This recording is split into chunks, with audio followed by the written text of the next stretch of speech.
বিষ্ণু বললেন, কে আছো তোমাদের মধ্যে রাত্রিবেলায় বিছানায় ঘুমোতে যাওয়ার আগে 1000 কোরআন কারীমের আয়াত তেলাওয়াত করে ঘুমাতে যাবা? দাঁড়াও। কোন সাহাবী দাঁড়ায় না। বিশ্বনবী ডানে তাকায়, বায়ে তাকায়, সামনে তাকায়, কেউ হাত তোলে না।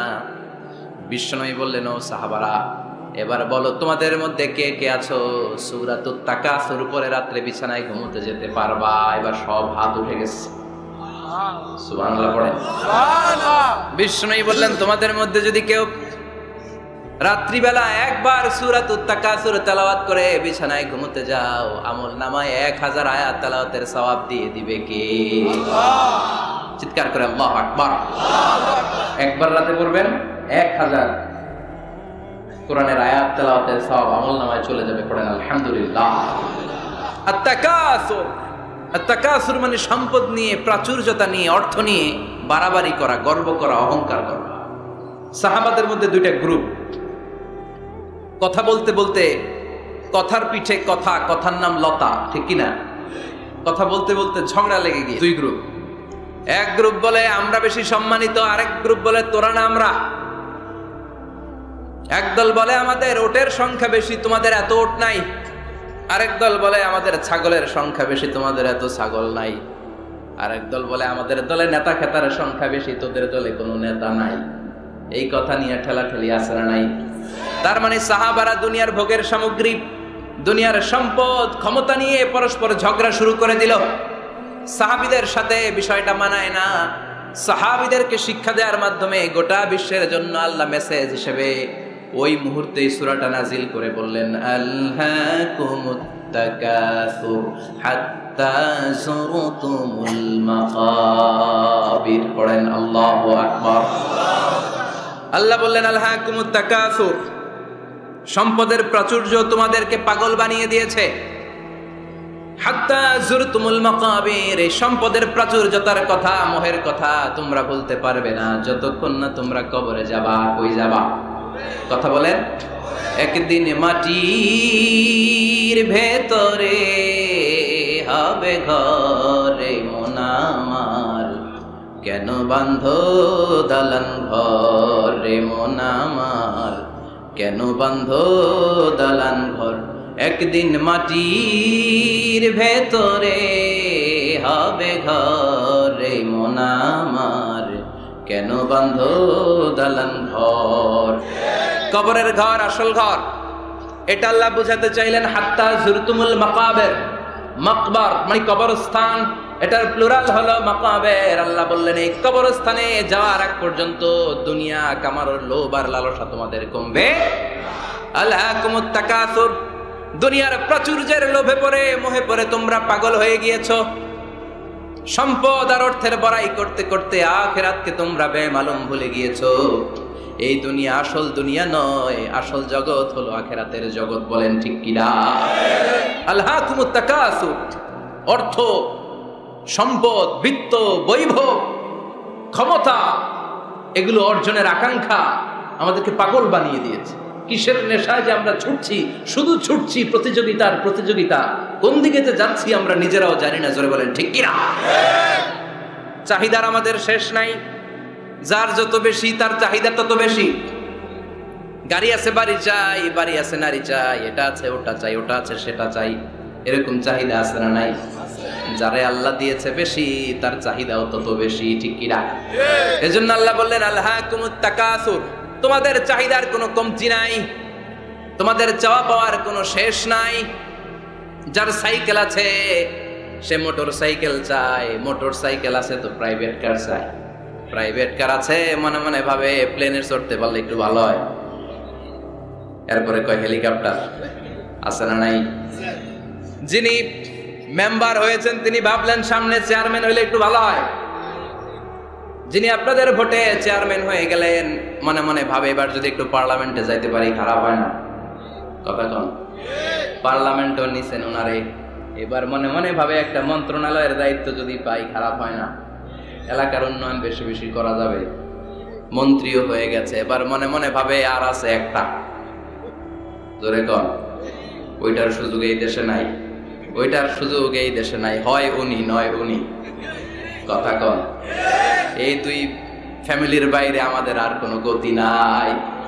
তো গতি যেহেতু নাই, ওনারা ভালোভাবে চালাক, আমাদের কোনো কথা নাই, জোরে বলেন ঠিক কিনা?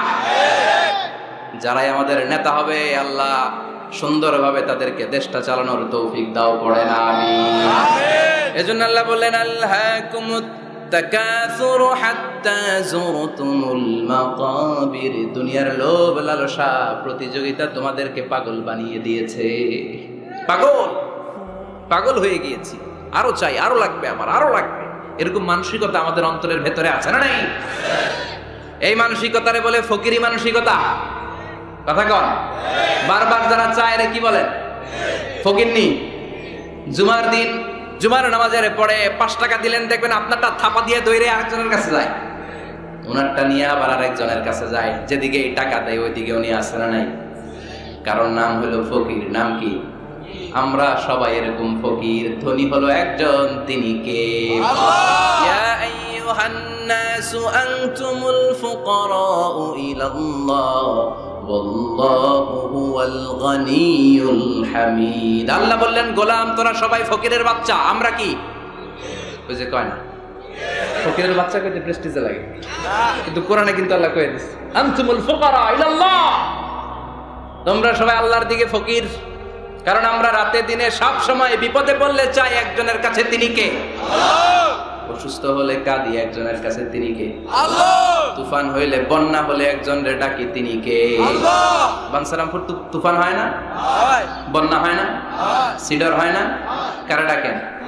দেখবেন তুফান হইলে মুসলমানরা যেমনি ডাকে, হিন্দুরাও ডাকে, বৌদ্ধরাও ডাকে, নাস্তিকরাও নাস্তিকতা ভুলে যায়, তখন জিকির চলে একজনের, তিনি কে? আল্লাহ। আমি বরিশালে গিয়েছিলাম বাসে করে, ফিরে আসছি লঞ্চে। এই একবার সাগরের ভেতরে, নদীর ভেতরে তুফানে পড়েছে। সেই দিন চিনতে পেরেছি আল্লাহ কারে কয়। কারণ আমি শহরে বড় হয়েছি, সাঁতার জানি, স্বাভাবিক সাঁতার, এদিকে ফালাইলে ওদিকে যাইতে পারবো, কিন্তু নদী কি সাঁতারে পারাইতে পারবো? কথা কর। প্রচন্ড তুফান, সদরঘাটে ভিড়তে আর 2 ঘন্টা বাকি। জাহাজ টলমল শুরু করেছে। এবার দেখলাম জাহাজের ভেতরে যত মহিলাগুলো আছে সব চিল্লায় আর ডাকে কারে? হিন্দুগুলাও ডাকে কারে? বৌদ্ধগুলাও ডাকে কারে? হঠাৎ করে তুফান থেমে যায়, আবার ধাক্কা মারে, আবার চিল্লান, আছে না নাই? সবার মুখে এক আওয়াজ, বাঁচাও। আমি বললাম, কে বাঁচাইবো? হুজুর আমনে, আমনে দোয়া কালাম পারেন, আমনে বাঁচান। আমি কইলাম, আমারে বাঁচাইবো কেডা? আল্লাহ ছাড়া বাঁচানোর কেউ নাই। এজন্য আল্লাহ বললেন, আল্লাহকুমুত তাকাসুরু হাত্তা যুরতুমুল মাকাবির। তোমরা সম্পদের লোভে, দুনিয়ার লোভে পাগলের মতো হয়ে গিয়েছো। ফকিরদের যেই স্বভাব, সেরকম স্বভাব তোমাদের মধ্যে ঢুকেছে, ঠিক কি না? আরো চাই, আরো লাগবে, আরো দাও, সব খামু, সব আমার। পেটটা এতটুকু, হ্যাঁ সব খাইব, পেট কদ্দুর, কিন্তু বলে কি সব খাবো। আনলিমিটেড ডিমান্ড, শেষ নাই। প্রতিযোগিতার পর প্রতিযোগিতা। উনার কত টাকা, আমার টাকা তার চেয়ে বেশি লাগবে। ওর বাড়ি কয়টা, আমার বাড়ি আর কয়েকটা বাড়ানো লাগবে। ওর বিল্ডিং যদি হয় 5 তলা, আমার লাগবে 6 তলা। কিন্তু উনি তাহাজ্জুদ পড়ে, আমারও তাহাজ্জুদ পড়া লাগবে। এই টেনশন আছে নাকি? কথা বলেন। উনার বাড়ি 5 তলা, আমারটা লাগবে 8 তলা। বিষ্ণু বলেছেন, one of the minor sign before the day of judgment, people will start to compete to construct high rise buildings. কিয়ামতের আগে লোকজন বড় বড় বিল্ডিং বানানোর প্রতিযোগিতা শুরু করে দেবে। ওয়া আনতারাল হুফাতাল উরাতাল আলাতা রিয়া আশাইয়াতা তাওয়ালুনা ফিল বুনিয়ান। বিষ্ণু বললেন, তোমরা দেখবে এমন কিছু লোক সমাজের গরিব ছিল, পায়ে দেওয়ার মতো জুতা ছিল না, গায়ে দেওয়ার মতো জামা ছিল না, পেটে দেওয়ার মতো খাবার ছিল না, হু হু করে তারা বড় লোক হয়ে গিয়েছে। আর সমাজের এদিকে সেদিকে আনাচে কানাচে বিল্ডিং বানানোর প্রতিযোগিতা করতে শুরু করেছে। আছে না নাই? বানসারামপুরে মুরব্বী যারা আছেন একটু বলেন তো, আজ থেকে 20 বছর আগে এরকম এত বিল্ডিং, টাওয়ার, ফাউন্ডেশন ছিল? কুমিল্লা শহরে, চট্টগ্রামে, ঢাকায় আজ থেকে 20 বছর আগে এখন যেমনি টাওয়ার বানানোর প্রতিযোগিতা এগুলো ছিল? কথা বলে। তার মানে এগুলো কিয়ামতের আলামত। একটার পর একটা, একজন বানায় 100 তলা, আরেকজন বানায় 150 তলা, আরেকজন বলে না আমারটা বানাইতে হবে 200 তলা। আছে না নাই? জেদ্দাতে, এবার হজে জেদ্দায় দেখলাম যে সবচেয়ে বড় টাওয়ারটা কাজ এখনো শেষ হয় নাই। 19 সালে খুব সম্ভব ওরা কমপ্লিট করতে পারবে। গত 5 বছর ধরে চালাইয়েই যাচ্ছে। কিংডম টাওয়ার 1000 মিটার উঁচু। হিসাব বুঝেন তো, 1000 মিটার মানে কয় কিলোমিটার? 1 কিলোমিটার। একটা বিল্ডিং যদি 1 কিলোমিটার উঁচা হয়, এটার সামনে যে তাকাতে পারবেন? টুপি পরে যাবে না পিছনে? কথা বলেন। 1 কিলোমিটার উঁচু দি কিংডম টাওয়ার, সৌদি আরবের জেদ্দা নগরীতে অবস্থিত। আরেকটা আছে দুবাইতে, বুর্জ আল খলিফা, 818 মিটার উঁচু। কিংডম টাওয়ার হচ্ছে 170 তলা, আর বুর্জ আল খলিফা 163 তলা। কাবা ঘরের পাশে আরেকটা টাওয়ার আছে, জমজম টাওয়ার। এটার দিমাক্কা রয়্যাল ক্লক টাওয়ার বলে। হাজী সাহেবরা দেখে আসছেন না? বড় একটা ঘড়ির মনোগ্রামও আছে। এটা 120 তলা। কয় তলা? 120 তলা। চায়নাতে একটা আছে সাংহাই টাওয়ার। তাইওয়ানে একটা আছে দি টাইপেরাং 101, 101 তলা। আমি যেখানে পিএইচডি করি, বছরের বেশিরভাগ সময় থাকি, মালয়েশিয়াতে একটা আছে। আমরা শপিং করতে গেলে মাঝে মাঝে ওখানে যাই। দুই ভাইয়ের মতো দাঁড়ায় আছে, পেট্রোনাস টুইন টাওয়ার। স্থানীয়রা এটারে বলে KLCC। 41st 42nd ফ্লোরে একটা ব্রিজ আছে। এই টাওয়ার থেকে ওই টাওয়ারে যাওয়া যায়। ইয়াতাতাওয়ালুনা ফিল বুনিয়ান, বিল্ডিং বানানোর প্রতিযোগিতা।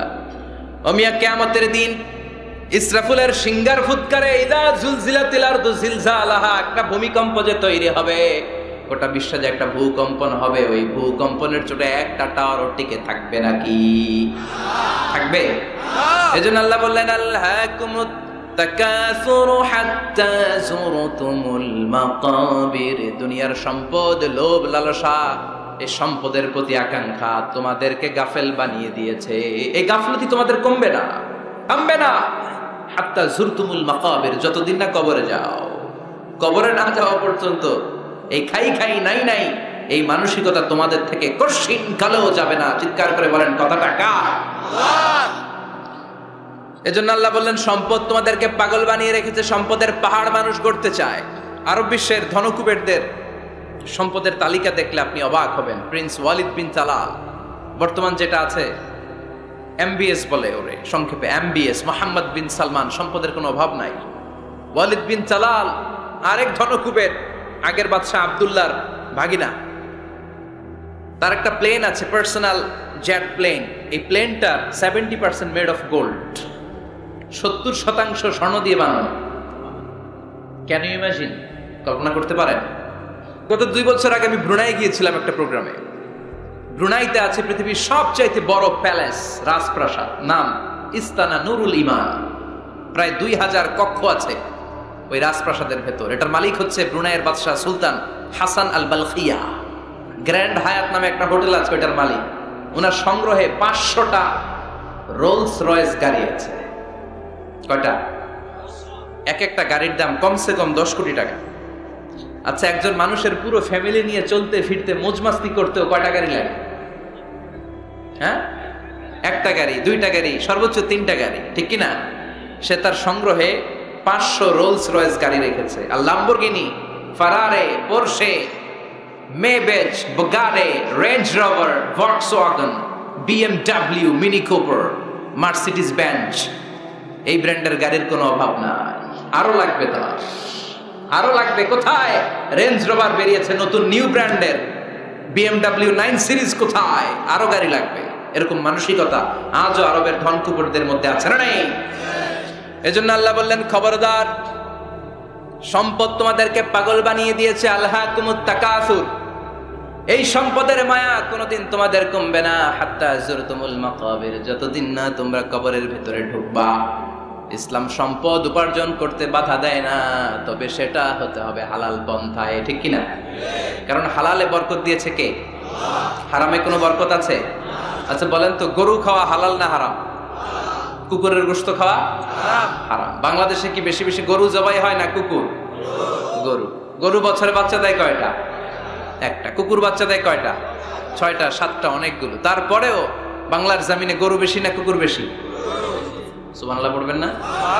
গরু খাইলামও বেশি, গরু জবাই করলামও বেশি, আবার গরু বাচ্চাও দিল কম। কুকুর খাইলাম না, কুকুর জবাইও করলাম না, কুকুর বাচ্চা দিল অনেক, কিন্তু কুকুর কম, গরু বেশি। কারণ গরু খাওয়া হালাল, আর হালালে বরকত ঢুকিয়ে দিয়েছে কে? আল্লাহ। এজন্য আল্লাহ বললেন, গোলাম হালালে বরকত, হালাল পন্থায় কোটি কোটি টাকার মালিক হন, ইসলামে বাধা নাই। তবে নিসাব পরিমাণ সম্পদ হলে যাকাত দিতে বলেছে কে? ওয়াফি আমওয়ালিহিম হাক্কুন লিসসাইলি ওয়াল মাহরুম। তোমার সম্পদের মালিক শুধু তুমি নও, না খেয়ে থাকা সমাজের গরিবদের ওই সম্পদে ভাগ আছে না নাই? অনেকে যাকাতের শাড়ি দেয়, যাকাতের লুঙ্গি দেয়। যাকাতের শাড়ি বলতে, যাকাতের লুঙ্গি বলতে কোনো লুঙ্গি নাই, ঠিক কিনা? যাকাত হচ্ছে এমন পরিমাণে সম্পদ আপনি একজনকে দিয়ে দিবেন, ওই সম্পদ পেয়ে জীবনে আর কোনো দিন যেন তার আরেক জায়গায় যাকাতের টাকা নিতে হাত পাতা না লাগে। কিন্তু যাকাতের শাড়ি দেয়, আছে না নাই? পত্রিকায় বিজ্ঞপ্তি দেয়, আবার ওই শাড়ি আনতে যায় পদপৃষ্ট হয়ে লোকজন মারা যায়, এরকম টাকা আছে না নাই? এজন্য আল্লাহ বললেন, খবরদার, সম্পদ উপার্জন করো, কিন্তু নিসাব পরিমাণ সম্পদের মালিক হলে যাকাত দিবা। ওয়াল্লাযীনা ইয়াকনিজুনা الذهب والفضة ولا ينفقونها في سبيل الله فبشرهم بعذاب أليم। যারা সম্পদের মালিক হয় কিন্তু আমার রাস্তায় যাকাত দেয় না, ও নবী, তাদেরকে আপনি কঠিন আযাবের সুসংবাদ দেন। পড়েন নাউযুবিল্লাহ। ও মিয়া, আযাবের কি সুসংবাদ হয় না দুঃসংবাদ? কিন্তু আল্লাহ সুসংবাদ বললেন কেন? কারণ আযাবটা বড় করা হবে। যাকাত যারা দেয় না, ব্যাংক ব্যালেন্স করে, এফডিআর করে, সঞ্চয়পত্র কিনে রাখে, ফ্ল্যাটের পর ফ্ল্যাট কিনে রাখে, জমির পর জমি কিনে রাখে, যাকাত দেয় না, ওদের শাস্তি হবে ভয়ঙ্কর। শাস্তির তীব্রতা বোঝানোর জন্য আল্লাহ বললেন সুসংবাদ। ছেলে পরীক্ষায় ফেল করেছে, গণিত পরীক্ষায়, মা বলে, ফেল করছস, তোর বাপে আসুক, এমন মাইট দিবে, মাইট খেয়ে মজা টের পাবি। ও মেয়ে, মাইট দিলে কি মজা লাগে না ব্যথা লাগে? কথা কন তো। মা তো কয় মজা পাবি, মজা টের পাবি। তার মানে মাইটটা খুব কড়া মাইর হবে, কড়া। আল্লাহ বললেন, কারুনের দিকে তাকা, যারা সম্পদের যাকাত দিস না, কারুনের দিকে তাকা। সাইয়েদনা মুসা আলাইহিস সালামের চাচাতো ভাই মুসা আলাইহিস সালাম বললেন, কারুন যাকাত দাও। কয়, কেন দিমু? কারণ আল্লাহ তোমার সম্পদ দিয়েছে। কারণ বলে, কোন আল্লাহ টাল্লাহ আমারে সম্পদ দেয় নাই। ইন্নামা উতিতুহু আলা ইলমিন ইনদি, আমার বুদ্ধি খাটিয়ে সম্পদের মালিক আমি হয়েছি। আমার ব্রেন খাটাইছি মিয়া, বুদ্ধি খাটাইছি, মাথার কাম পায়ে ফেলে আমি সম্পদ কামাইছি, কোনো জাকাত টাকা দেব না। সাইয়েদনা মুসা আলাইহিস সালাম বললেন, দাওয়াত দেওয়ার দায়িত্ব আমার, দাওয়াত দিলাম, যাকাত দাও, না হলে কঠিন আযাব তোমার উপর চেপে বসবে। কারণ বলে, পারলে তুমি শাস্তি নিয়ে আসো। সাইয়েদনা মুসা আলাইহিস সালাম আল্লাহরে বললেন, আল্লাহ, অনেক আমি দাওয়াত দিলাম, গরিব দুঃখীদের মাঝে যাকাত দেন, আপনি শাস্তি পাঠান। রব্বুল আলামিন বললেন, কিছুক্ষণের মধ্যে পুরো জমিনটা কারণ তার সম্পদ সহ সব কিছুকে মাটিতে দাবিয়ে দিবে। ফাখাসাফনা বিহি ওয়া বিদারিহিল আরদ, হঠাৎ করে পুরো জমিন কারণের সম্পদ সহ মাটিতে টান দিতে লাগলো। আমি জায়গাটা নিজে দেখে এসেছি। আমি মিশরে পড়াশোনা করেছি, তো মিশরের কায়রোতে ছিলাম। কায়রো থেকে প্রায় 100 মাইল দূর হবে একটা শহর আছে ফাইউম।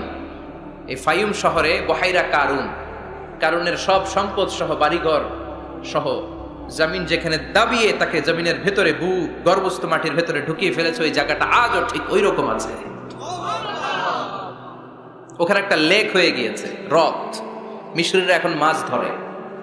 জমিন তাকে ভিতরে টানতে লাগলো, হাঁটু পর্যন্ত টেনে ফেলার পরে সে বলে, আমি উঠে যাব। কোমর পর্যন্ত মাটির ভেতরে গেড়ে গেল। সে বলল, আমি বেঁচে যাব। এবার গলা পর্যন্ত যখন দেহটা মাটিতে দেবে যায়, এবার হাত তুলে বলে, মুসা, সব সম্পদ তোমার, আমারে বাঁচাও। এমন ভালো মানুষ, সোজা আঙ্গুলে কি সব সময় উঠে না। ও মুসা, সম্পদ নাও, আমারে বাঁচাও, বাঁচতে চাই। সাইয়েদনা মুসা বলে, দ্য টাইম ইজ আপ, সময় শেষ। যখন দাওয়াত দিয়েছি তখন যদি দাওয়াত মেনে নিতা, বেঁচে যেতা। এখন আমারও কিছু করার নাই, আমি গেলাম। ইয়াতাজালজালু ফিল আরদ হাত্তা ইয়াউমুল কিয়ামা, প্রতিদিন সহিহ বুখারীর বর্ণনা 1 বিঘত পরিমাণ আল্লাহ তাআলা জমিনকে আদেশ দিয়েছেন, কারুন এবং তার সম্পদকে প্রতিদিন 1 বিঘত করে জমিনের ভেতরে নিতে থাকবে, up to the day of judgment, কিয়ামত পর্যন্ত। কারণ তার সম্পদ সহ জমিনের ভিতরে যেতেই থাকবে, যেতেই থাকবে। চিল্লায় পড়েন সুবহানাল্লাহ। এজন্য আল্লাহ বললেন সম্পদ তোমারে বাঁচাতে পারে না, ক্ষমতা তোমারে বাঁচাতে পারে না, বাঁচাতে পারে একজন, তিনি কে? আল্লাহকুমুত তাকাসুরু হাত্তা যুরতুমুল মাকাবির। দুনিয়ার সম্পদের লোভে পড়ে আখিরাতকে তোমরা বেমালুম ভুলে গিয়েছো। এই গাফলতি তোমাদের থামবে না যতক্ষণ না তোমরা কবরে ঢুকবা। কার কথা? এজন্য যাকাত দেওয়ার দরকার আছে না নাই? এলাকায় তো এসে গল্প শুনলাম অনেক বিজনেস ম্যাগনেট আছে, আশা করি তারা যাকাতও দেয়, ঠিক কি না? আপনাদের মধ্য থেকে যারা ধনী আছে তাদেরকে পৌঁছাবেন যে যাকাত না দিলে কারণের মতো পরিণতি করে দিতে পারে কে? সম্পদগুলো কিয়ামতের দিন পেঁচাতে পেঁচাতে কোমর পর্যন্ত পেঁচাবে, আবার পেঁচাতে পেঁচাতে গলা পর্যন্ত পেঁচিয়ে ছবল দিয়ে বলবে আনা মালুক আনা কানজুক। আনা মালুক, আমি তোর মাল, আমি তোর সম্পদ। আনা কানজুক, আমি তোর ব্যাংক ব্যালেন্স, আমারে খা। এক একটা ছবলের চোটে পুরো দেহটা 70 গজ জামিনের ভেতরে চলে যাবে। এজন্য আল্লাহ বললেন আল্লাহকুমুত তাকাসুরু হাত্তা যুরতুমুল মাকাবির। দুনিয়ার প্রাচুর্যতা তোমাদেরকে মোহাচ্ছন্ন করেছে। আমরা মোহের মধ্যে পড়ে আছি, ঠিক কি না? আমাদের চলাফেরা, কথাবার্তা, লাইফস্টাইল দেখলে মনেই হয় না যে আমরা মরু, মনে হয় যে 1000 বছর রাজত্ব করতে আমরা এসেছি, কেউ আমাদেরকে থামাতে পারবে না, কোনোদিন আমাদের মরণ হবে না। চিল্লায় বলেন ঠিক কি না? এই দুনিয়াটা আসল জীবন না, আসল জীবন কবরের জীবন। এই দুনিয়ার দৃষ্টান্ত আল্লাহর কাছে হলো 4টা স্বর্ণের টুকরার মতো আর 3টা লাশের মতো। স্বর্ণের টুকরা কয়টা? লাশ কয়টা? বনি ইসরাইলের জামানাতে 3জন যুবক কর্মের সন্ধানে, কাজের সন্ধানে বেরিয়েছিল। হঠাৎ করে তারা এক গুপ্তধন পেয়ে যায়। গুপ্তধনে তারা পেয়েছে 4টা বড় বড় স্বর্ণের টুকরা। কয়টা? মহা খুশি, খুশিতে বাকবাকুম। চিন্তা করলাম আমরা আজীবন খেয়ে পড়ে চলে যেতে পারবো, কিছুই করা লাগবে না। 3জন মিলে স্বর্ণ নিয়ে বসে প্ল্যান করলো ভাগ বটোয়ারা করার আগে একজন বাজার থেকে রুটি কিনে নিয়ে আয়, আগে পেট ভরে খেয়ে নেই, তারপরে ভাগ বটোয়ারা। একজন রুটি আনতে গিয়েছে, ওই 2জন ভাবতে শুরু করলো যেটারে রুটি আনতে পাঠাইছে ওইটারে যদি মেরে দিতে পারি তাহলে ভাগাভাগির আর কোনো কাম নাই। স্বর্ণ কয়টা? তুই নিবি 2টা, আমি নিব 2টা। আর যে রুটি কিনতে গিয়েছে সে মনে মনে ভেবেছে রুটির মধ্যে বিষ মাখিয়ে নিয়ে যায়। কি মাখিয়ে নিয়ে যায়? ওই 2টা বিষ খাইয়া ঠুস। সব যেই চিন্তা ওই কাজ। রুটির মধ্যে বিষ মাখিয়ে নিয়ে এসেছে। 2 বন্ধু ওইটারে ধরে আঘাত করতে করতে দুনিয়া থেকে বিদায় করে দিয়েছে। এবার 2টা বলে এইটারে মারতে অনেক কষ্ট হয়েছে, আগে খাইয়া লই। এরপরে তুই 2টা, আমি 2টা। এবার বিষ মাখানো রুটি খেয়ে ওরাও শেষ। আহা, আল্লাহু আকবার। 4টা স্বর্ণের টুকরা পড়ে আছে, 3টা লাশ পড়ে আছে। হাদিহি মাসালু হায়াতিদ দুনিয়া। এটা দুনিয়ার জীবনের দৃষ্টান্ত। এজন্য মানুষের স্বভাব হলো আরো চাই, আরো চাই। বিষ্ণু বললেন লাউ লিকুল্লি ইবনি আদামা ওয়াদিয়াম মিন যাহাব। আল্লাহ বনি আদমের সবাইকে যদি এক একটা স্বর্ণের পাহাড়ের মালিক বানিয়ে দেয়, আহাব্বা আন ইয়াকুনা লাহু ওয়াদিয়ান, সে চাইবে কেমন করে আরেকটা স্বর্ণের পাহাড়ের মালিক হওয়া যায়। ও মিয়া, আমার যদি একটা স্বর্ণের পাহাড়ের মালিক বানায় দেয়, আমার 14 পুরুষ সে স্বর্ণের পাহাড় বেচা খেয়ে শেষ করতে পারবো? তা আরেকটা দিয়ে আমি কি করব? সবাইকে যদি এক একটা স্বর্ণের পাহাড়ের মালিক বানিয়ে দেয়া হয়, তারপরে প্রত্যেকে চাইবে কেমন করে আরেকটা পাহাড়ের মালিক হওয়া যায়। কারণ ওই যে খাই খাই, আরো লাগবে, আরো লাগবে। ওয়ালাই ইয়ামলা আফাহু ইল্লা তুরা। কবরের মাটি ওর মুখে ঢোকার আগ পর্যন্ত ওর এই খাই খাই স্বভাবের বন্ধ হবে না। চিৎকার করে বলেন ঠিক কি না? এজন্য আল্লাহ বললেন কবরে না ঢুকলে তোমাদের এই আকাঙ্ক্ষা থামবে না, লোভ লালসা বন্ধ হবে না। হাত্তা যুরতুমুল মাকাবির। কবরে তোমাদেরকে যেতেই হবে, মরতে তোমাদেরকে হবে। এই পৃথিবীতে কেউ থাকার জন্য আসে নাই, জোরে বলেন ঠিক কি না? মরতেই হবে, যেতেই হবে, চলে যেতেই হবে। এজন্য বিশ্বনবী বলতেন আকসিরু যিকরা হাযিমিল লাযাত। জীবনের সব স্বাদ আল্লাহকে নিঃস্বাদ করে দেয়, পানসা করে দেয়। ওই মৃত্যুর কথা বেশি বেশি স্মরণ করবা। জীবনের স্বাদ আল্লাহ সব কিছুকে পানসা করে দেয়। কোন জিনিস? মরণ। চিল্লায় বলেন কোন জিনিস? আর জোরে বলেন কোন জিনিস? সুনিশ্চিত যেতেই হবে। কোনো সন্দেহ আছে? কথা বলেন, সন্দেহে আছে কারো? The most certain thing in our life is death, and the most uncertain thing in our life is the time of death. আমাদের জীবনের সবচেয়ে সুনিশ্চিত বিষয় হচ্ছে আমাদের মরণ, মরতে হবেই। কিন্তু সবচেয়ে অনিশ্চিত বিষয় হচ্ছে মরণের সময়। কখন মরবো এটা আমরা কেউ জানি না, কিন্তু মরবো যে এটা আমরা সবাই জানি। চিল্লায় বলেন ঠিক কিনা? কেউ বেঁচে থাকতে পারবে না, সবাই চলে যাবে, সব মরে যাবে, শুধু একটা সত্তা বেঁচে থাকবে। চিল্লায় বলেন তিনি কে?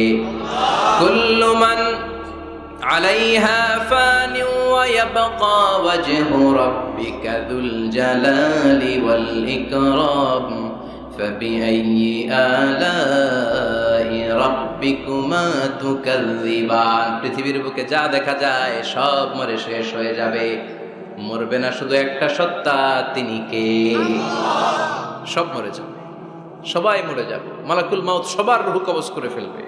আল্লাহ বলবে আখবিরনি মাইয়াব্বা, হে মৃত্যুর ফেরেশতা কি করছো? সব মারছি। সবাইরে মারছো? সব শেষ। কে বাকি?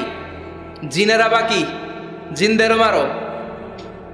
সবগুলো জিন শেষ করা হবে, বাকি থাকবে ইবলিস। আল্লাহ বলবেন সবাইকে যেই কষ্ট দিয়ে ইন্তেকাল করিয়েছ, সবগুলো কষ্ট একত্রিত করে ইবলিসটারে তুমি মারো। সবচেয়ে কষ্ট দিয়ে নির্মম ভাবে ইবলিসকেও শেষ করা হবে। আল্লাহ বলবেন আখবিরনি মাইয়া বাকা, ও মালাকুল মাউত এবার বলো আর কে বেঁচে আছে? মালাকুল মাউত বলবে আল্লাহ কেউ নাই, কেউ নাই, সব শেষ। মানুষ শেষ, প্রাণীগুলো শেষ, পাখিগুলো শেষ, সাগরের মাছগুলো শেষ, আপনার কথা মতো জিনগুলাও। এবার আছে শুধু ফেরেশতারা। কারা? কথা বলেন। আল্লাহ বলবেন ফেরেশতাদেরও মারো। শুরু হবে ফেরেশতা নিধন। একের পর এক সব ফেরেশতার রূহ কবজ করা হবে।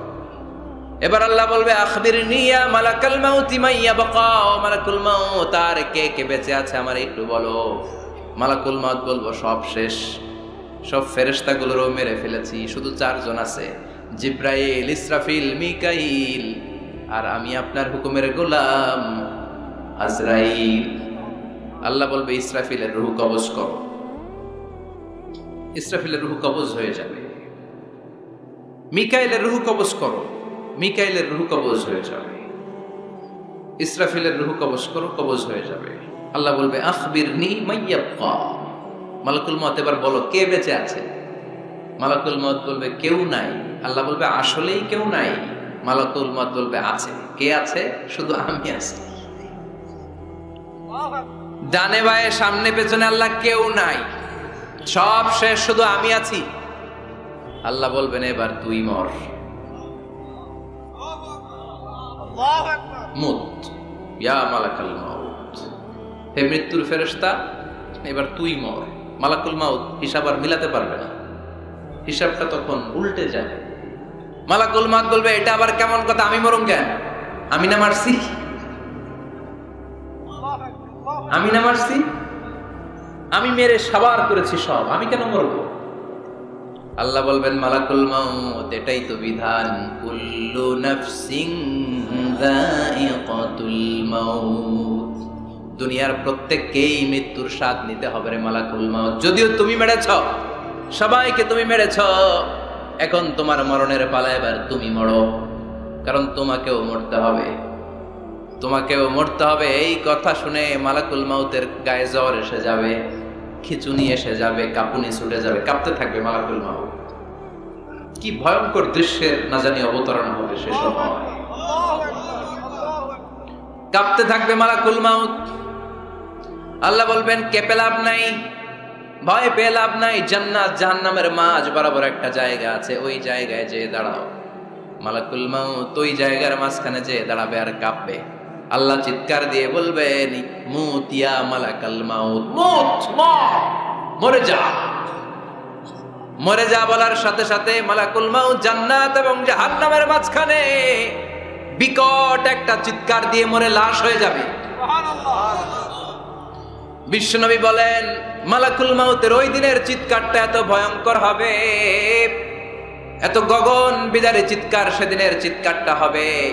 দুনিয়ার মানুষগুলো যদি তখনও দুনিয়ায় বেঁচে থাকতো, কিয়ামত হওয়ার জন্য আলাদা করে ইসরাফিলের সিংহায় ফুৎকার দেওয়ার আর দরকার হতো না।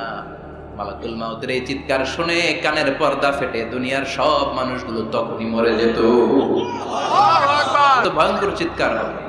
মালাকুল মাউত শেষ, এবার সামনে পেছনে ডানে বায়ে উপরে নিচে কেউ নাই, একজন ছাড়া, তিনি কে?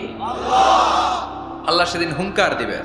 আল্লাহ বলবেন, পৃথিবীর বড় বড় প্রধানমন্ত্রীরা কোথায়? প্রেসিডেন্টরা কোথায়? আইনাল মুলুক, যারা ক্ষমতার দাপট দেখিয়েছে তারা আজকে কোথায়? আইনাল বিহার, সাগরগুলো কোথায়? আইনাল আনহার, নদীগুলো কোথায়? নীল নদ, মিসিসিপি, মিসৌরি নদ, গঙ্গা নদ, এই নদীগুলো কোথায়? নদগুলো কোথায়? আইনাল আশজার, বড় বড় বট গাছগুলো কোথায়? আইনাল জাবাবেরা, আইনাল মুলুক, অত্যাচারের স্টিম রোলার যারা আমার মুমিন বান্দাদের উপর চালিয়েছে, ওই বেয়াদব গাদ্দার মুনাফিকগুলো কোথায়? ডানে বায়ে কেউ নাই, আল্লাহ একাই হুঙ্কার দিবেন। হুঙ্কার ছেড়ে তিনি বলবেন, লিমানিল মুলকুল ইয়াউম, লিমানিল মুলকুল ইয়াউম, who belongs the kingdom today? আজকে ক্ষমতা কার? চিৎকার করে বলেন, আজকে ক্ষমতা কার? আল্লাহ নিজেই উত্তর দিবেন, লিমানিল মুলকুল ইয়াউমা লিল্লাহিল ওয়াহিদিল কাহ্হার। আজকে ক্ষমতার মালিক মহাবিশ্বের কেউ নয়, ক্ষমতার মালিক হলেন একজন, তিনি কে? কেউ থাকবে না, সব চলে যাবে, একজন ছাড়া, তিনি কে? এজন্য আল্লাহ বললেন, আলহাকুমুত তাকাসুরু হাত্তা যুরতুমুল মাকাবির। দুনিয়ার লোভ লালসা তোমাদেরকে মোহাচ্ছন্ন করে রেখেছে, এই মোহ কোনদিন তোমাদের কাটবে না। হাত্তা যুরতুমুল মাকাবির, যতদিন না কবরে ঢুকবা। চিল্লায় বলেন ঠিক কিনা? এজন্য বিশ্বনবী বলতেন, কবর হলো জাহান্নামের প্রথম স্টেশন, কবর হলো আখিরাতের প্রথম স্টেশন। কবরের এই স্টেশনে যদি মাফ পাওয়া যায়, সামনে যতগুলো স্টেশন পার হতে হবে সবগুলারে সহজ করে দিবে কে? আর কবরের স্টেশনে যদি গন্ডগোল লাগে, সামনে আরো গন্ডগোল আছে না? বেশি না কম? এজন্য বিশ্বনবী বলতেন, আল কবর ইম্মা রাউদাতুম মিন রিয়াদিল জান্নাহ আও হুফরাতুম মিন হুফারিন নার। কবর হয়তো কারো জন্য জান্নাতের বাগান, কিংবা কারো জন্য জাহান্নামের গর্ত। আমরা আল্লাহর কাছে দোয়া করি, আল্লাহ আমাদের সকলের কবরগুলোরে জান্নাতের বাগান বানিয়ে দাও। এজন্য বিশ্বনবী সব সময় দোয়া করতেন, আল্লাহুম্মা ইন্না নাউযু বিকা মিন আযাবিল কবর। ও আল্লাহ, কবরের আযাব থেকে তুমি আমাদের বাঁচাও। পড়েন আমিন। বিশ্বনবী বলতেন, আমি দেখেছি কবরের মধ্যে তোমাদেরকে প্রশ্ন করা হবে, কবরে তোমাদের পরীক্ষা নেওয়া হবে। পুরো দুনিয়াটাই যেমনি পরীক্ষা, আখিরাতের প্রথম স্টেশন কবরেও পরীক্ষা আছে না নাই? প্রশ্ন আছে না নাই? কয়টা? জোরে বলেন। মুমিনদের জন্য 4টা, কাফিরদের জন্য 3টা। ভালো করে জানেন, চিল্লায় বলেন, মুমিনদের জন্য কয়টা? কাফিরদের কয়টা? প্রশ্নপত্র ফাঁস করে দিছে কে? কথা কম। এরপরও যদি ফেল করি, দোষ কার? দোষ আমাদের, আমাদের দোষ। কবর দেওয়ার পরে 40 কদম যখন আত্মীয়রা চলে যায়, 2জন ফেরেশতা আসবে, বসাবে। এই ঘটনাটা আমারও ঘটবে, আপনারও ঘটবে, বিশ্বাস হয়? প্রস্তুত আছেন তো? বসিয়ে দেওয়া হবে। মুমিন বান্দাকে প্রথম প্রশ্ন করবে, আমার রব্বুক, তোর রবের নাম কি? মুমিন বান্দা বলিষ্ঠ কণ্ঠে বলে দিবে, আল্লাহ আমারে রব, এই রবি আমার সব। পড়েন, আল্লাহ আমারে রব, এই রবি আমার সব। দমে দমে তনু মনে তারি অনুভব, তোমার দুনিয়াতে আমি যেদিকে তাকাই, অথই নেয়ামাতে ডুবে আছি সবাই। পাক পাখালির গানে শুনি তাসবিহ কলো রব, তাসবিহ কলো রব। আল্লাহ আমার রব, এই রবি আমার সব। পড়েন আমিন। আমরা যেন আল্লাহ বলিষ্ঠ কণ্ঠে বলতে পারি, আল্লাহ আমার রব, তুমি কবুল করো। পড়েন আমিন। প্রথম প্রশ্ন খালাস। দ্বিতীয় প্রশ্ন, আমা দীনুক, তোর দিনের নাম কি, ধর্মের নাম কি? চিৎকার দিয়ে আমরা বলবো, আমাদের ধর্মের নাম। তৃতীয় প্রশ্ন করা হবে, মান হাযার রাজুল, দেখো তো এই লোকটারে চিনো কিনা, এই লোকটারে চিনা চিনা লাগে কিনা। আমরা বলবো, চিনি মানি, এই লোকের জন্য আমরা দুনিয়াতে সব করতে রাজি ছিলাম। এই লোকের জন্য আমরা দেহের প্রাণ ঢালা উচ্ছ্বাস ছিল আমাদের হৃদয়ে। আমাদের দেহের রক্তটুকু বিলিয়ে দিতে আমরা পৃথিবীর বুকে কোনটা বোধ করি নাই, চিল্লায় বলেন ঠিক কিনা? এই নবী আমাদের পেয়ারা নবী, চাঁদের চেয়েও সুন্দর তুমি নবী আমার কামলিওয়ালা। চাঁদের চেয়ে সুন্দর তুমি নবী আমার কামলিওয়ালা। দু জাহানের বাদশাহ তুমি প্যারা নবী সাল্লে আলা। দু জাহানের বাদশাহ তুমি প্যারা নবী সাল্লে আলা।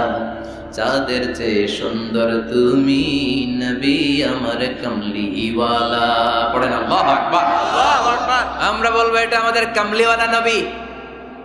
এই নবীর অনুসরণ আমরা করেছি, এই নবীর কথা আমরা দুনিয়ায় মেনেছি। তার মানে প্রথম প্রশ্নেও পাস, দ্বিতীয় প্রশ্নেও পাস, তৃতীয় প্রশ্নেও পাস। এবার মুমিনদের জন্য এক্সট্রা একটা কোশ্চেন আছে না নাই? 4 নাম্বার প্রশ্নটাও জেনে রাখেন, কবরে কাজে লাগবে। তখন জিজ্ঞেস করা হবে ওমা ইলমুক, ওমা ইলমুক, what is the source of your knowledge, what is the source of your answer. এই যে 3টা প্রশ্নের উত্তর দিতে পারলা বাঘের বাচ্চার মতো, তথ্যসূত্র কি? What is the reference? করতে শিখছো, কোত্থেকে শিখেছেন বলে আসতে হবে।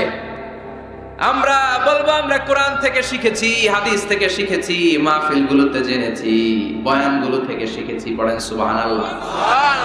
4টা প্রশ্নের উত্তর যখন আপনি দিয়ে দিবেন, ফেরেশতারা বলবে আহলান ওয়া সাহলান, কংগ্রাচুলেশন। কি বলবে? আহলান ওয়া সাহলান মানে কংগ্রাচুলেশন, খুশ আমদেদ, খুশ আমদেদ, খুশ আমদেদ। ওয়ায়ুফসাহু লাহু কবরুহু 70 যিরান, কবরটারে 70 হাত লম্বা করে দেয়া হবে। ওয়ায়ুফতাহু লাহু বাবুন ইলাল জান্নাহ, জান্নাতের দিকে একটা দরজা সেট করে দেয়া হবে। ওই জায়গা দিয়ে, দরজা দিয়ে জান্নাতের এয়ার কন্ডিশনের ঘরগুলো থেকে ঠান্ডা হিমেল বাতাস আর সুগন্ধ এসে কবরটারে আমোদ করে দিবে। সুবহানাল্লাহ। ওয়ায়ুলবাসু মিন লিবাসিল জান্নাহ, জান্নাতের চমৎকার একটা পোশাক পরিয়ে দেয়া হবে। সুবহানাল্লাহ। আর বলা হবে নাম কানাউমিল আরুস, বাসর রাতে বর যেমনি কনেকে নিয়ে আনন্দের ঘুম দেয়, তুমিও একটা ঘুম দাও। সুবহানাল্লাহ পড়েন। নাম কানাউমিল আরুস, বাসর রাতে বর যেমনি কনেকে নিয়ে ঘুমায়, ঘুমাও। মধুর একটা ঘুম আপনার সেদিন হবে। ইসরাফিলের সিংহার আওয়াজ ওই হুইসেল বাজার আগ পর্যন্ত ওই ঘুম কেউ আপনার ভাঙাতে পারবে না। আল্লাহ কবরের 4টা প্রশ্ন, এগুলোর সঠিক উত্তর দিয়ে জান্নাতের পোশাক পরে আমরাও যেন ঘুমিয়ে থাকতে পারি, তৌফিক দাও। আর জোরে পড়েন আমিন। এবার নাস্তিকদের পালা, বামপন্থীদের পালা, রামপন্থীদের পালা, ইসলাম বিরোধীদের পালা, কোরআন বিরোধীদের পালা, নবী বিরোধীদের পালা। ওদের সামনে 2জন ফেরেশতা আসবে, আসওয়াদান আজরাকান, আসওয়াদান আজরাকান, নীলাভ চোখ, কালো গাত্র বর্ণের। নীলাভ চোখ, চোখগুলো নীল, গায়ের কালার হবে কালো। তাহলে কি ভয়ঙ্কর চেহারা হবে ফেরেশতা দুজনের। এসে বলবে ওঠ, বস, মার রব্বুক, তোর রবের নাম কি? কয় জানি না। কি কয়? জানি না। লা আদ্রি, আমি জানি না। আমি অমুক নেতার পিছনে পিছনে ঘুরতাম, খালি এটা মনে আছে। আমি মাও সেতুংকে নেতা মানতাম, আমি কার্ল মার্কসকে নেতা মানতাম, আমি নেতা খেতাদের পিছনে ঘুরতাম। রব কি, ইসলাম কি, দিন কি, কিচ্ছু আমি জানি না। মাফ চাই, জানি না। দ্বিতীয় প্রশ্ন, আমা দিন, উত্তর ধর্মের নাম কি? কয় আমার কোনো ধর্ম নাই, আমার কোনো ধর্ম নাই, আমি হলাম নাস্তিক। আমি কি? কথা বলেন, আমি কি? আমি 1 প্যাকেটের বিরিয়ানির সন্ধান পাইলে শাহবাগের প্রজন্ম চত্বরে যায় ডান্স দিতাম। এরকম টাকায় তাছাড়া নাই। আমার দিন, উত্তর ধর্ম কি? কয় জানি না, মাফসাই, আমি কিচ্ছু জানি না, ধর্ম টর্ম নাই আমার, আমি নাস্তিক। ফেরেশতারা বলবে ও তুমি নাস্তিক, দাঁড়াও আর একটা বাকি প্রশ্ন, এরপরে খেলা শুরু। ঠিক কিনা? 3 নাম্বার প্রশ্ন, ওমান হাযার রাজুল, এই লোকটাকে চিনো কিনা দেখো। নাস্তিক বলবে না চিনি না, তবে নাম শুনেছি, উনার বিরুদ্ধে আমি ব্লগে লিখতাম। এরকম ব্লগার আছে না নাই? ওনার পারিবারিক জীবন নিয়ে আমি মানুষের মধ্যে সন্দেহ উস্কে দিতাম। ওনার পুত পবিত্র চরিত্রের ব্যাপারে আমি দুনিয়ার বুকে মন্দ কথা বলতাম। ওনারে আমি গালি দিতাম। আমি ছিলাম ওনার বিরুদ্ধ শক্তি, ওনার পক্ষের কোন শক্তি আমি ছিলাম না। আমি সব সময় ওনার বিপক্ষে ছিলাম। ফেরেশতারা বলবে, হায় হায়, তুই তো ডবল জিরো। 100-তে কত পাইছে? কথা কর। লা দারাইতা ওয়ালা তালাইতা, কিছুই পারলি না, তুই তো পোড়া কপাল। ফায়ুত্রাকু মিন মাতারিক মিন হাদিদ, লোহার একটা হাতুড়ি থাকবে, এক হাতুড়ির বাড়িতে মাথাটা ছিন্ন বিচ্ছিন্ন হয়ে যাবে, দেহটা জমিনের মধ্যে ঢুকে যাবে। তার চিৎকারে ওই কবরস্থানটা থার থার করে কাঁপবে, কিন্তু কেউ শুনবে না। মানুষ আর জিন ছাড়া সবাই শুনবে। এজন্য মাঝে মাঝে কবরস্থানে দেখবেন গরু বেঁধে রাখলে রশি টুসি সিরা গরু দেয় দৌড়, আছে না নাই? এক একটা আঘাত এসে ছিন্ন বিচ্ছিন্ন হয়ে যাবে। ইউকালু লিল আরদি, জমিনকে বলা হবে ইলতাইমি, চাপ দাও, প্রেসার মারো। ফাতাখতালিফা আতলাউহু, দেহের এই পাজরগুলো, ডান দিকের পাজর বাম দিকে যাবে, বাম দিকের পাজর ডান দিকে আসবে, পুরো দেহটা পাউডার হয়ে যাবে। তার এক একটা চিৎকারে পুরো কবরস্থান থার থার করে কাঁপবে। হাত্তা সা, আর এই খেলা চলতে থাকবে ইসরাফিলের সিংহা পর্যন্ত। মুমিনের ঘুম চলতে থাকবে ইসরাফিলের, আর ওর সাথে ফেরেশতাদের খেলা আছে না নাই? এটার নাম ফাইনাল খেলা। কি খেলা? কথা বলেন, আরো জোরে বলেন। এজন্য আল্লাহ বললেন, কবরে তোমার যেতেই হবে। আলহাকুমুত তাকাসুরু হাত্তা যুরতুমুল মাকাবির, কবরে তোমাকে যাওয়াই লাগবে। কবরের শাস্তি তোমার পেতেই হবে, কবরের পরীক্ষার সম্মুখীন তোমাকে হতেই হবে। জোরে বলেন ঠিক কিনা? এজন্য মাঝে মাঝে কবরস্থানে যাওয়ার দরকার আছে না নাই? বিশ্বনবী বলেছেন, নাহাইতুকুম আন জিয়ারাতিল কবর, আমি এক সময় কবর জিয়ারত করতে নিষেধ করতাম। আল আনা ফাজুরুহা, এখন বললাম কবর জিয়ারত করো, সমস্যা নাই, কিন্তু কবরে পড়ে থাকা ব্যক্তিটার কাছে কিছু চাওয়া যাবে নাকি? কথা বলেন। আল মাইয়িতু ফিল কবর কাল গরিকু ফিল বাহর, সাঁতার না জানা ব্যক্তি সাগরে পড়লে যত অসহায়, কবরে পড়ে থাকা ব্যক্তি তার চাইতেও বেশি অসহায়। সে আপনারে কি দিবে? আপনি দিয়ে আসবেন, যে আপনি সালাম দিয়ে আসবেন, দোয়া দিয়ে আসবেন, সে আপনার কিচ্ছু করতে পারে না। করতে পারে একজন, তিনি কে? এজন্য খবরদার, কবরস্থানে আগরবাতি দেয়া যাবে না, মোমবাতি দেয়া যাবে না, লাল শালু দেয়া যাবে না, মশারি দেয়া যাবে না। অনেকে কবরস্থানে মশারি টাঙ্গায়, আছে না নাই? কেন মশা কামড়ায়? তো মশারি দেয় কেন? ঘটনাটা কি? দেখবেন যে বেয়াদবটা কবরস্থানে যে মশারি দেয়, মাজারে মশারি দেয়, ওর বাপেরে মশায় খায়, ওর মায়ের ডেঙ্গু রোগ, কামড়াইতে কামড়াইতে ওর মায়ের ডেঙ্গু জ্বর, ওর বাবারে কামড়ায়, মশায় খায়, মারে মশায় খায়। মা বাবারে মশারে না দিয়া মাজারে দিয়ে আস, কপাল পোড়া। মাজারে মোমবাতি দিয়ে আসে, আছে না নাই? মোমবাতি কেন দেয়? ভিতরে আলো নাই নাকি? আহা, কপাল পোড়া। মোমবাতি দিবেন যেখানে ইলেকট্রিসিটি নাই, যেই ঘরে আলো নাই ওই ঘরে আলো দিলে আপনার বাবার কবরে আলো দিয়ে দিবে কে? আল্লাহ। আর মাজারে যায় মোমবাতি দেয়, ছাগল দেয়, গরু দেয়, মানত করে, আছে না নাই? মানত করতে হবে একজনের নামে, ইন্নী নাযারতু লিররহমানি সাওমা, আল্লাহ ছাড়া কারো নামে মানত করা চলবে না। এজন্য খবরদার, কবর জিয়ারত করবে। এজন্য কবরে গেলে মনটা নরম করে দেয় কে? আল্লাহ। বাবার কবর মাঝে মাঝে জিয়ারত করবেন, কবর জিয়ারতে বাধা নাই, কিন্তু কবরে পড়ে থাকা ব্যক্তির কাছে যাওয়া যাবে না। যাবেন কার কাছে? আল্লাহ। বিশ্বনবীর কবরের সামনে যে যদি কিছু চান, সৌদি আরবের পুলিশ পিটায়া মসজিদ থেকে বের করে দিবে। বিশ্বনবীর কবরের সামনে হাত পাতলে হাতে বাড়ি মারে, আছে না নাই? দেখছেন না? বলে অ্যাবাউট টার্ন, পিছনে ঘুরেন, কেবলা তো ওইদিকে, কেবলার মালিক আল্লাহর কাছে চাও। দিতে পারে তো একজন। এজন্য খবরদার, কবরে যে কিছু চাওয়া যায় না। কবরে জিয়ারত করবেন, যে সালাম দিবেন, কি দিবেন? আসসালামু আলাইকুম আহলা দিয়ার মিনাল মুমিনিন ওয়াল মুসলিমিন ওয়া ইন্না ইনশাআল্লাহু বিকুম লাহিকুন আনতুম লানা সালাম ওয়া নাহনু লাকুম তাবা ইয়ারহামুল্লাহ আল মুস্তাকদিমিনা মিন্না ওয়াল মুস্তাখিরিন নাসআলুল্লাহ লানা ওয়া লাকুমুল আফিয়া। বিশ্বনবী কবর দেখলে এই লম্বা দোয়াটা পড়তেন, চিল্লায় পড়েন সুবহানাল্লাহ। এর মানে হলো কবরবাসীরা সালাম, আল্লাহ আপনাদের উপর রহমত করুক, আপনারা নিচে আমি উপরে, তার মানে এই না আমি একদিন আসবো না।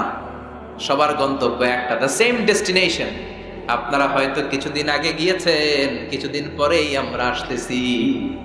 কথা বলেন, এটা মাথার মধ্যে ঢুকিয়ে দেয় কে? এজন্য কবর জিয়ারতের দরকার আছে না নাই? এজন্য আল্লাহ বললেন আল্লাহাকুমুত তাকাসুরু হাত্তা যুরতুমুল মাকাবির।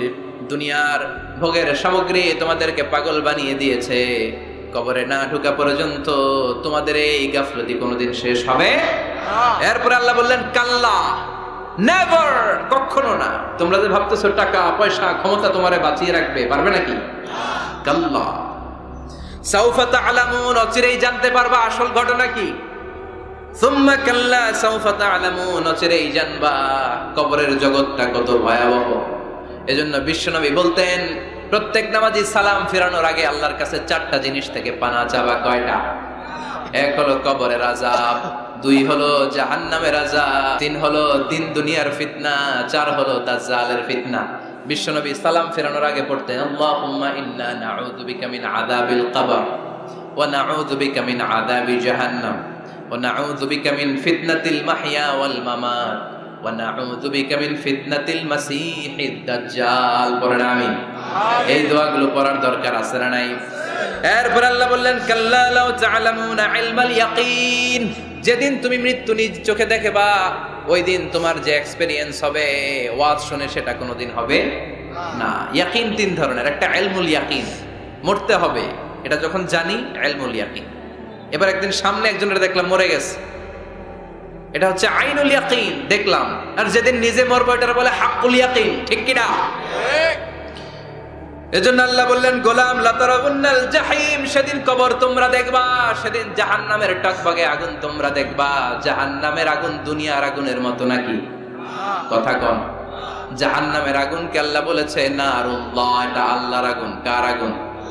গ্যাসের চুলা দিয়ে আমরা ঘরে যে তরকারি পাকাই যে আগুন দিয়ে, এই আগুন জাহান্নামের আগুন একরকম, 70 গুণ বেশি তেজ। দুনিয়ার আগুন হাতে লাগলে হাত জ্বলে, পায়ে লাগলে পা জ্বলে। জাহান্নামের আগুন দেহের যেখানেই লাগুক না, আগে কলিজাটা জ্বলে যাবে। আগে কোন জায়গাটা জ্বলবে? নারুল্লাহিল মুখদা আল্লাতী তাত্তালিউ আলাল আফইদা, আগে কলিজাটা ছারখার। সেদিন তোমরা সেই ভয়ঙ্কর দোজখ দেখবা।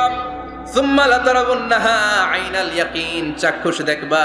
সুম্মা লাতুসআলুন্না ইয়াওমা ইযিন আনিন নাঈম, সেদিন আল্লাহর দেয়া সবগুলো নেয়ামতের ব্যাপারে তোমাদের জিজ্ঞেস করবে কে? লাতুসআলুন্না ইয়াওমা ইযিন আনিন নাঈম। বিশ্বনবী একদিন রাতের বেলা ক্ষুধার্ত, প্রচন্ড ক্ষুধা। ক্ষুধার চোটে ঘর থেকে বের হয়ে দেখে আবু বকরও বাইরে, ওমরও বাইরে। ঘটনা কি? হোয়াট এ কোইন্সিডেন্ট, কেমনে মিলে গেল? বিশ্বনবী বললেন আবু বকর বাইরে কেন? কয় নবী ক্ষুধা।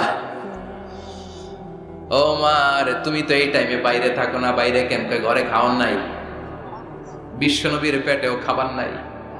বিশ্বনবী বললেন চলো এক আনসারী সাহাবীর বাড়িতে যাই। যে দেখেন সাহাবী বাড়িতে নাই, ফ্যামিলির লোকদের জন্য কুয়া থেকে পানি আনতে গেছে। পানি এনে দেখে বিশ্বনবী আর আবু বকর ওমর দাঁড়ানো। সাহাবী বলে ও নবী, গভীর রাতে আপনি আমার বাড়িতে এসেছেন, আমার যে সৌভাগ্যবান এই মুহূর্তে পৃথিবীতে কেউ নাই। ও নবী কি মেহমানদারি করব? বিশ্বনবী বললেন যা আছে তাই নিয়ে আসো। সাহাবা খেজুর বাগান থেকে খেজুরের ডাল ভেঙে আনলেন। ওই ডালের মধ্যে বিশ্বনবী কত প্রামাণ্য বর্ণনা দিচ্ছেন। বিশ্বনবী বললেন খেজুরের ডালে আছে কিছু কাঁচা খেজুর, কিছু পাকা খেজুর। আমরা 3 জন মিলে টানাটানি করে খেতে লাগলাম, ক্ষুধায় অস্থির। আমাদের সামনে ছাগল জবাই করা হলো, আগুনে ঝলসে গোশতগুলো দেয়া হলো, 3 জন মিলে ভাগ করে খেলাম। বললাম আবু বকর এতক্ষণ ক্ষুধার্ত ছিলা, ক্ষুধা দিছিল কে? এখন তোমার পেটে ক্ষুধা আছে নাকি? কয় নাই। এই নিয়ামত তোমার দিল কে?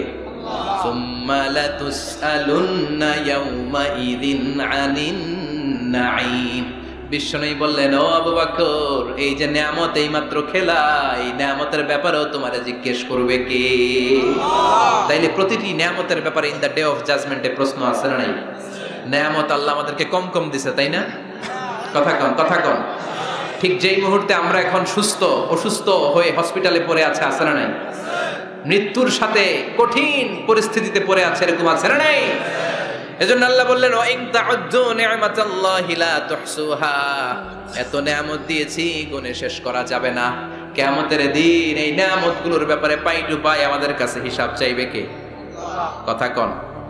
5টা বিষয়ের হিসাব চাইবে। নাম্বার 1 আন হায়াতিহি ফিমা আফনা, তোমার জীবনটাকে তুমি কোন কাজে লাগিয়েছো? এটা হচ্ছে কমন কোশ্চেন। কবরের প্রশ্ন আমাদের 4টা, আর কিয়ামতের ময়দানে কয়টা? কথা কম।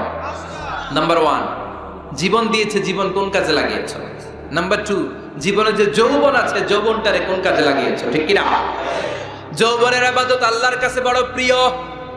যুবক যারা নামাজ পড়ে, বুড়ো হলে নামাজ পড়তে না পারলেও আমল নামায় নামাজের সওয়াব দিবে কে? সুবহানাল্লাহ কইবেন না? পেনশন স্কিম, এটা কি বলে? After service appreciation. 30 বছর গভর্নমেন্ট জব করার পরে বয়স হচ্ছে 60, আর করতে পারেন না, তখন একটা বান্ডেল, এক বান্ডেল টাকা আপনারে দিয়ে দেবে। পেনশন স্কিম, জাতিকে সাথ দিয়েছেন, এখন পারেন না, তারপরেও টাকা আছে না নাই? এটাকে বলে আফটার সার্ভিস অ্যাপ্রিসিয়েশন। এত সার্ভিস যে দিয়েছেন, অ্যাপ্রিসিয়েশন। এজন্য যুবক যারা এখন নামাজ পড়ো, ইসলামের পক্ষে থাকো, বুড়ো বয়সে কোমরে ব্যথার কারণে নামাজ পড়তে না পারলেও পেনশনের মতো আমল নামায় সওয়াব দিবে কে? আবার 7 শ্রেণীর ব্যক্তিকে কিয়ামতের ময়দানে রব্বুল আলামিন আরশের নিচে ছায়া দিবেন। ওই 7 শ্রেণীর মধ্যে যুবক শ্রেণী একটা আছে, যেই যুবক তার যৌবনে আল্লাহর ইবাদত করেছে। পড়েন সুবহানাল্লাহ। যৌবনটা আল্লাহর ইবাদতে কাটিয়েছে, তার জন্য স্পেশাল আল্লাহর আরশের নিচে ছায়া আছে না? এই 7 শ্রেণীর মধ্যে 2 শ্রেণীর যুবক। একটা হচ্ছে যে যুবক বয়সে ইবাদত করেছে, আর একটা হচ্ছে যে যুবক কোন মেয়ের সাথে পাপ কাজের অফার পেয়েও বলেছে ইন্নী আখাফুল্লাহ, নিশ্চয় আমি ভয় পাই একজনকে, তিনি কে? আল্লাহ। চিল্লায় বলেন কে? আল্লাহ। যাদের হৃদয়ে আছে আল্লাহর ভয়, তারা কবু পথ ভুলে যায় না। আল্লাহর প্রেম ছাড়া এই দুনিয়ায় কারো কাছে কোনো কিছু চাই না।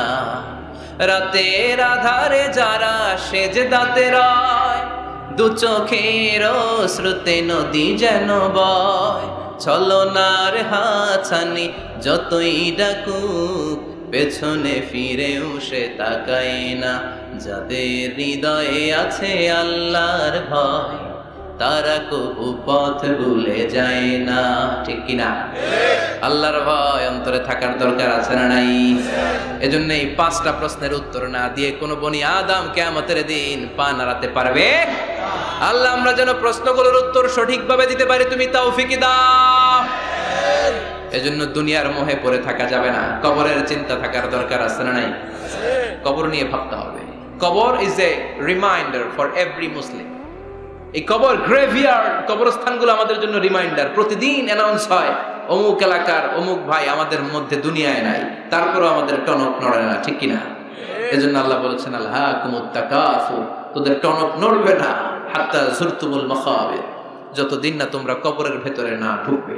আমরা যেন কবরের প্রশ্নের জন্য প্রস্তুতি নিতে পারি, কবরের জন্য প্রিপেয়ার্ড থাকতে পারি। আল্লাহ তুমি তৌফিক দাও। আর জোরে পড়েন আমিন। আখিরাতের প্রশ্নগুলো যেন আমরা সুন্দর করে উত্তর করে জান্নাতের অধিকারী হতে পারি।